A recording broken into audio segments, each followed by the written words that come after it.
নমস্কার, মোয়ের ডেলি ব্লগে সবাইকে স্বাগত জানাই। আশা করছি সবাই খুব ভালো আছো। আবারও একটা নতুন ভিডিও নিয়ে চলে এসেছি। আজ হলো পৌষ মাসের শেষ শনিবার, আর আজকে চলে এসেছিলাম বনগাঁর সাতভাই কালীতলাতে মায়ের মন্দিরে পুজো দেব। তাই বেশ সকাল সকাল এখানে এসে পৌঁছে গেছি। আর এখন তো পৌষ মাস চলছে, আর এখানে সারা পৌষ মাস জুড়ে ভীষণ বড় মেলা হয়। এই জন্যই মায়ের মন্দিরে পুজো দেওয়ার এখানে ভিড়টাও বেশি হয়। মায়ের মন্দিরে পুজো দিয়ে সবাই মেলাটা দেখে, সেই জন্য ভিড়টা এখন একটু বেশিই হয়। এই যে মায়ের মন্দিরে এখন প্রচুর ভিড়, আর মায়ের মন্দিরটা এখন খুব সুন্দর করে সাজিয়েছে। আর আমরাও পুজো দেব, তাই এই যে প্রথমেই একটা ডালা কিনে নিলাম পুজো দেওয়ার জন্যে। মায়ের পুজো দেওয়ার যে ডালাটা, সেটা বেশি টাকারও পাওয়া যাচ্ছে, আবার কম টাকারও পাওয়া যাচ্ছে। মায়ের পুজোর এই ডালাটা বেশ কয়েকটা দোকানে কিন্তু বিক্রি হচ্ছে। যাই হোক, আমরা ডালা নিয়ে ভিতরে চলে এসেছি। চলো, মায়ের পুজো দেওয়া হয়ে গেছে, এবার বাইরে বেরিয়ে পড়লাম। পুজো দিয়ে বাইরে বেরোনোর সঙ্গে সঙ্গে ছোট ছোট বাচ্চারা এরকম ইটের গোটা, তার সঙ্গে একটা সুতো বেঁধে এরকম বিক্রি করছেন। তুমি নেবে না, তোমাকে জোর করে দিচ্ছে। যাই হোক, বাচ্চা মানুষ, ওরা একটু খুশি হয় নিলে। ভাবলাম যে বাচ্চাগুলো জোর করে দিচ্ছে, নিয়েই নিই। আর মায়ের কাছে কিছু চাই, আমরা তো সবসময় মায়েদের কাছে চেয়েই থাকি, মায়েদের কি প্রয়োজন সেটা কিন্তু দেখি না। এই দেখো, মন্দিরে পুজো দেওয়ার জন্য লাইন পড়েছে। এর তো এইটুকু দেখাচ্ছে, একদম নদীর পার পর্যন্ত লাইন পড়ে গেছে। আমরা 40 টাকার বিনিময়ে পুজো দিয়ে নিয়েছি তাড়াতাড়ি করে। এখানে খাবারের তো প্রচুর দোকান আছে। পুজো দেওয়া হয়ে গেছে, এবার সকালবেলা লুচি আর নিরামিষ আলুর তরকারি দিয়ে সকালের জলখাবারটা সেরে নিলাম। মন্দির থেকে কিছুটা দূর এগিয়ে আসলে একটা শ্মশান দেখা যাবে। আর এই শ্মশানটা এখন মনে হয় খুব একটা ব্যবহার করা হয় না, ব্যবহার করা হলে বোঝা যেত। আর এই যে শ্মশান কালী মা, মায়ের মন্দিরটা রেখে একটু সামনে গেলেই ইছামতি নদী, আর ইছামতি নদীর একদম পাড়েই এই শ্মশানটা।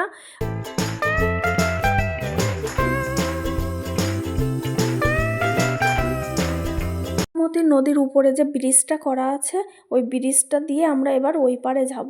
ওই পারেও একটা মায়ের মন্দির আছে। চলো এবার ব্রিজের ওপরে ওঠা যাক। আর এটা কিন্তু রেলপথ আছে। এই রেলপথটা বাংলাদেশে আগে ট্রেন যেত, এখন যায় কিনা আমি বলতে পারবো না। আর এই যে ব্রিজের উপরটা থেকে নিচটা খুব ভালো লাগছে দেখতে। আর ওই যে নৌকা করে এপার থেকে ওপারে যাচ্ছে, মানে মেলার মাঠ থেকে ওই যে ওই পারে মায়ের মন্দিরের ওখানে যাচ্ছে। হেঁটেও যাওয়া যায়, আবার নৌকাতেও যাওয়া আসা করা যায়। নদীর এই পাড়টাতেও একটা ছোটোখাটো মেলা বসেছে, এখানেও মোটামুটি ভিড় আছে। আর এখানেও মায়ের মন্দিরে অনেকেই পুজো দিচ্ছে।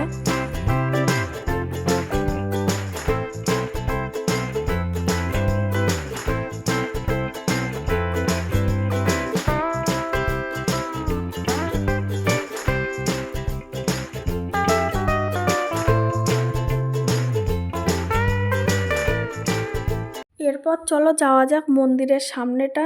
মন্দিরে এখানেও কিন্তু প্রচুর ভক্ত আছে। আর এই যে লাইনটা দেখতে পাচ্ছ কত বড়, এখানেও কিন্তু প্রচুর লাইন পড়েছে। আর পুজো দেওয়ার জন্য এখানেও কিন্তু ডালা পাওয়া যাচ্ছে। অনেক দোকানে ডালা বিক্রি হচ্ছে পুজো দেওয়ার জন্য। যে লম্বা লাইনটা দেখা যাচ্ছে, ওই লাইনটা ঘুরে কিন্তু মন্দিরের সামনে এসছে। অনেকেই নৌকা করে এপার থেকে ওপারে যাচ্ছে, আর ওপার থেকে এপারে আসছে। আমারও দেখে আর একটু নৌকা চড়তে ইচ্ছা হলো, তাই এই যে নৌকায় উঠে পড়লাম। নৌকাটা কিন্তু ঘাট থেকে মাঝ নদীতে চলে এসছে।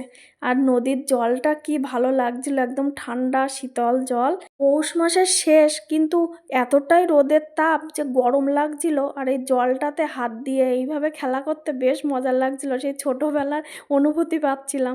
যাই হোক, এই যে নৌকাটা প্রায় আমাদের পাড়ে চলে এসছে। আর বেশিক্ষণ আমাদের নৌকার মধ্যে রাখবে না, চলো এবার মেলার দিকটা ঘোরা যাক। মেলার মধ্যে এসে প্রথমে এই দোকানটা চোখে পড়লো। আর দোকানটা তো দু চোখ ভরে দেখছিলাম, আর এত ভালো লাগছিল দেখতে।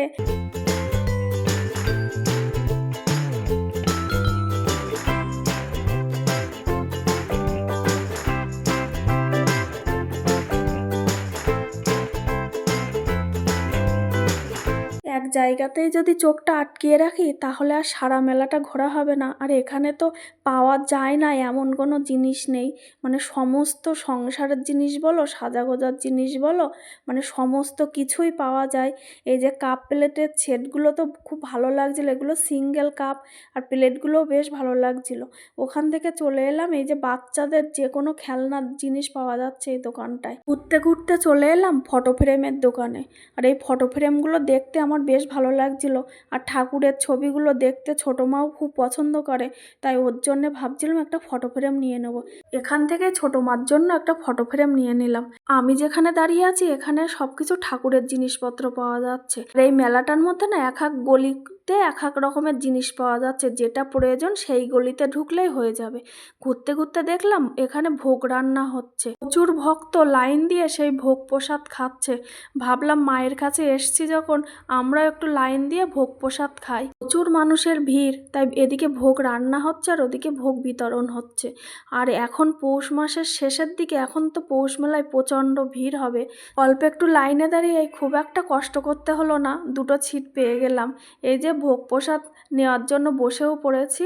এই ভোগ বিতরণ হচ্ছে, আর ভোগের মধ্যে ছিল বেগুনি ছিল, আর খিচুড়ি প্রসাদ ছিল, আর ছিল বাঁধাকপির তরকারি। যাই হোক, ভোগটা প্রথমে একবার মুখে দিয়ে বুঝলাম মানুষ এত কষ্ট করে কেন এই ভোগ প্রসাদটা খায়। সত্যি মায়ের কৃপা আছে। ভোগ প্রসাদ খাওয়া হয়ে গেছে, বাইরে বেরিয়ে পড়েছি। আর যেখানে ভোগ বিতরণ হচ্ছে তার পাশেই আছে বাচ্চাদের নানা রকমের অ্যাক্টিভিটি।